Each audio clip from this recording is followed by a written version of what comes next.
তোমার বউকে তুমি ঘরে তোলো না, এমন আডা ময়দা মারা বউ আর খুঁজা পাইবা না।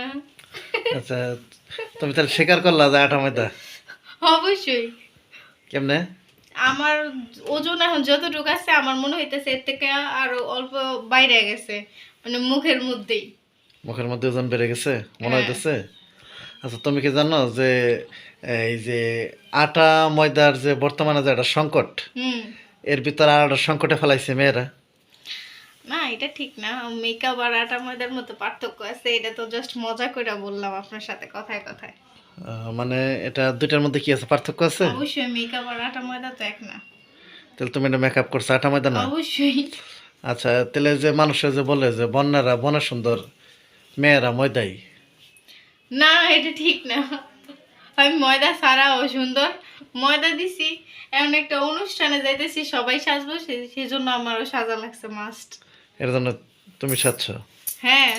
আচ্ছা, তুমি কি এর জন্য বর্তমান ডাক্তাররা গবেষণা করে দেখছে যে কেউ আছে পানিবাহিত রোগের সমস্যায়, কেউ আছে অন্য রোগের সমস্যায়, মেয়েরা যে এই যে ময়দা মাখা সমস্যায়, এটা তুমি জানো? এর ময়দা দিতে দিতে এরা ত্বকের অবস্থা শেষ করছে, চামড়া টামড়া দাড়ি হয়ে গেছে গা।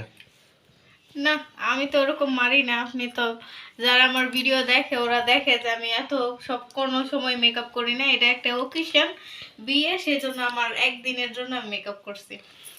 তাই বলি কি এত মেকআপ করো যে তোমার বাচ্চা হয়েছে না? না তোমার তোমার বাচ্চা তোমার 4 মিনিট কেন দিয়ে বেড়াইতেছে আম্মা আম্মা করি? এই যে তুমি চেষ্টা করতেছো আরে ও যে, তো জন্মের পরে আমার দেখেই নি এরকম মেকআপ করতে, তাহলে ও আমারে চিনবো কেমনে? এটি সমস্যা। হ্যাঁ।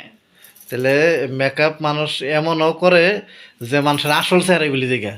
না, আমার আসল চেহারা কি আপনি দেখতেছেন না? ও তো ছোট বাচ্চা, সেজন্য আমারে চিনতেছে না। আচ্ছা, তাহলে সমস্যা নাই, মাঝে মাঝে করবা, মাঝে মাঝে যাতে নাচি না, একটু ওই যে ভূতের বই দেখাবা। বুঝের বয় না। কিসের বই? এই মাঝে মাঝে সাজলে মন ভালো থাকে, মন ফুরফুরা হয়। আচ্ছা, তাহলে আমি আবার কিন্তু তোমার এখন নাই, তুমি সাজে ভূতের মতো লাগতেছে, ঠিক আছে? হুম।